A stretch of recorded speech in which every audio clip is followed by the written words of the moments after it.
రాజకీయాల్లో గెలుపు ఎంత ముఖ్యమో, ఓటమి తర్వాత పార్టీని నిలబెట్టుకోవడం కూడా అంతకంటే పెద్ద సవాల్. ఇప్పుడు అదే సవాల్ని ఎదుర్కొంటోంది వైసీపీ. 2024 ఎన్నికల ఓటమి తర్వాత కొంతకాలం సైలెంట్గా కనిపించిన పార్టీ అధినేత జగన్మోహన్ రెడ్డి ఇప్పుడు మాత్రం పూర్తి స్థాయిలో యాక్షన్ మోడ్లోకి వెళ్లారు. పార్టీ బలోపేతంపై ఫోకస్ పెట్టడంతో పాటు పనితీరు సరిగ్గా లేని నేతలకు వార్నింగ్ బెల్స్ మోగించారు. ఏకంగా 36 మంది నాయకుల పనితీరుపై అసంతృప్తి వ్యక్తం చేసిన జగన్ ఇకనైనా మారాలని సున్నితంగా హెచ్చరికలు జారీ చేసినట్లు పార్టీ వర్గాల్లో చర్చ జరుగుతోంది. మరోవైపు ఎస్ఐఆర్ ప్రక్రియ నేపథ్యంలో ఓటర్ల జాబితాపై కూడా ప్రత్యేక దృష్టి పెట్టిన వైసీపీ బూత్ లెవెల్ ఏజెంట్ల నియామకంలో నిర్లక్ష్యం చూపిన నేతలపై కూడా సీరియస్ అయినట్టుగా తెలుస్తోంది. మరి జగన్ తాజా హెచ్చరికల తర్వాత వైసీపీ నేతల తీరు మారుతుందా, లేక నియోజకవర్గ ఇన్ఛార్జీల మార్పులు తప్పవా? Let's watch. గత ఎన్నికల్లో వైసీపీ ఓటమి చెంది 2 ఏళ్లవుతుంది. ఈ ఓటమితో డీలాపడ్డ పార్టీ నేతల వ్యవహారం విషయంలో జగన్మోహన్ రెడ్డి కూడా కొంత చూసి చూడనట్టు వ్యవహరించారు. కానీ తాజాగా ఫ్యాన్ పార్టీ అధినేత గేర్ మార్చారు. ఓవైపు పార్టీని బలోపేతం చేయడంతో పాటు మరోవైపు కూటమి ప్రభుత్వం వైఫల్యాలపై పోరాటానికి షెడ్యూల్ ఖరారు చేశారు. అందులో భాగంగా తాడేపల్లి కేంద్ర కార్యాలయంలో పార్టీ నేతలతో కీలక సమావేశాన్ని ఏర్పాటు చేశారు. 2 ఏళ్ల ప్రభుత్వ వైఫల్యాలపై వెన్నుపోటుకు 2 ఏళ్లు అంటూ ఒక బుక్లెట్ కూడా విడుదల చేశారు. అదే సమయంలో ఎవరైతే నియోజకవర్గాల్లో పార్టీ కోసం, పార్టీ ఇచ్చిన కార్యక్రమాల కోసం కష్టపడి పని చేయలేదో వారి సమాచారం అంతా తెప్పించారు. ఇక పార్టీ నేతల సమావేశంలో 36 మంది నేతల పనితీరు సరిగ్గా లేదని స్పష్టం చేశారు. అయితే వారి పేర్లు ఇప్పుడు చెప్పడం లేదన్న ఆయన ఇకనైనా తీరు మార్చుకోవాలి అంటూ సున్నితంగా హెచ్చరించారు. ఏపీలో వచ్చే నెల 15 నుంచి ఎస్ఐఆర్ ప్రక్రియ ప్రారంభం కాబోతోంది. దీంతో వైసీపీ పెద్దలు ఎస్ఐఆర్ పై ప్రత్యేకంగా దృష్టి సారించారు. పక్క రాష్ట్రాలైన తమిళనాడు, బెంగాల్ వంటి రాష్ట్రాల్లో పెద్ద ఎత్తున ఓట్లు తొలగించారని ప్రచారం జరుగుతున్న నేపథ్యంలో ఏపీలో వైసీపీ ఓట్లకు గండిపడకుండా ముందు జాగ్రత్తలు తీసుకుంటోంది ఫ్యాన్ పార్టీ.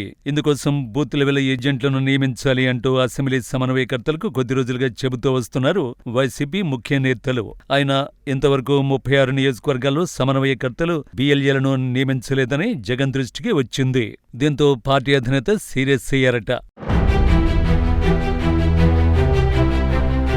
కేవలం బిఎల్ఏ విషయంలోనే కాదు, పార్టీ ఇచ్చిన కార్యక్రమాలను సైతం ఆ అసెంబ్లీ సమన్వయకర్తలు లైట్ తీసుకుంటున్నారట.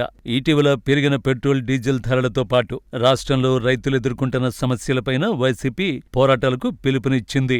ఈ పిలుపు మేరకు చాలా నియోజకవర్గాల్లో పార్టీ ఇన్ఛార్జీలు యాక్టివ్గా పనిచేస్తే, కొన్ని నియోజకవర్గాల్లో మాత్రం సమన్వయకర్తలు పార్టీ ఆదేశాలను పట్టించుకోవడం లేదనే విషయం జగన్ దృష్టికి వచ్చినట్లు పార్టీ వర్గాలు చెబుతున్నాయి. కొందరు ఇన్ఛార్జీలైతే అసలు నియోజకవర్గాలకే దూరంగా ఉండడంతో పాటు స్థానికంగా పార్టీ కార్యకర్తలు పడుతున్న ఇబ్బందులను, కూటమి ప్రభుత్వం పెడుతున్న కేసులను పట్టించుకోవడం లేదట. గత కొన్ని రోజులుగా జగన్ పార్టీ నేతల పనితీరుపై ఎప్పటికప్పుడు నివేదికలు తెప్పేస్తూ ఉన్నారు. నియోజకవర్గ ఇన్ఛార్జీల పనితీరు, ప్రభుత్వంపై పోరాటం విషయంలో ఆయా నేతలు వ్యవహరిస్తున్న విధానం, ఇలా అన్ని అంశాలపై జగన్ స్పెషల్ గా ఫోకస్ పెట్టినట్లు తెలుస్తోంది.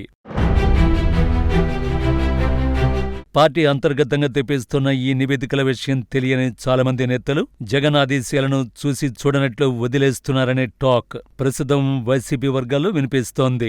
వైసీపీ అధినేత 36 మంది నేతల పనితీరు సరిగ్గా లేదని చెప్పిన నేపథ్యంలో ఎవరా 36 మంది అనే చర్చ ప్రస్తుతం హాట్ టాపిక్ గా మారింది. రాయలసీమ జిల్లాలకు సంబంధించి దాదాపు 10 మంది సమన్వయకర్తల పనితీరు సరిగ్గా లేదని జగన్ కు నివేదికలు అందినట్లు పార్టీ వర్గాలు చెబుతున్నాయి. అలాగే కోస్తా జిల్లాలో సైతం 20 మంది ఇన్ఛార్జీల తీరు బాగాలేదనే అభిప్రాయం వ్యక్తమవుతోంది.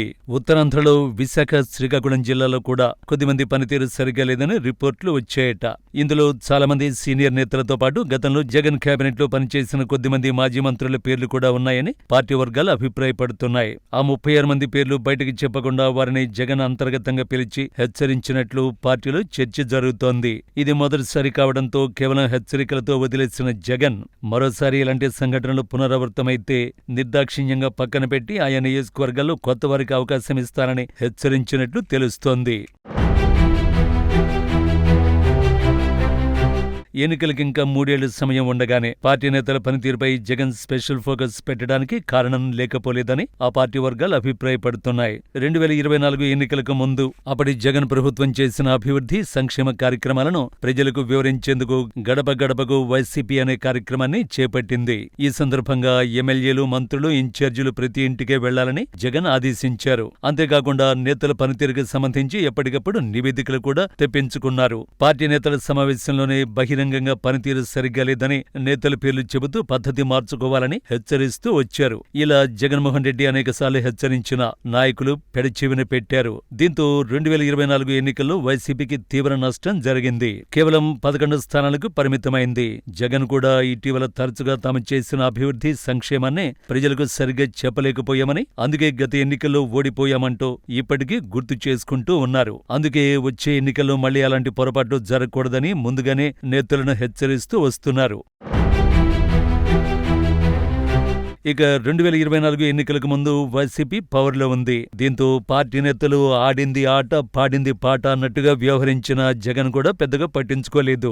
మళ్లీ అధికారానికి వస్తామన్న ధీమాతో వ్యవహరించారు. కానీ 2029 ఎన్నికలు వైసీపీకి చావరేవో తేల్చుకోవలసిన ఎన్నికలు. దీంతో ఏ చిన్న పొరపాటు జరిగినా మొదటికే మోసం వస్తుందని జగన్ భావిస్తున్నారు.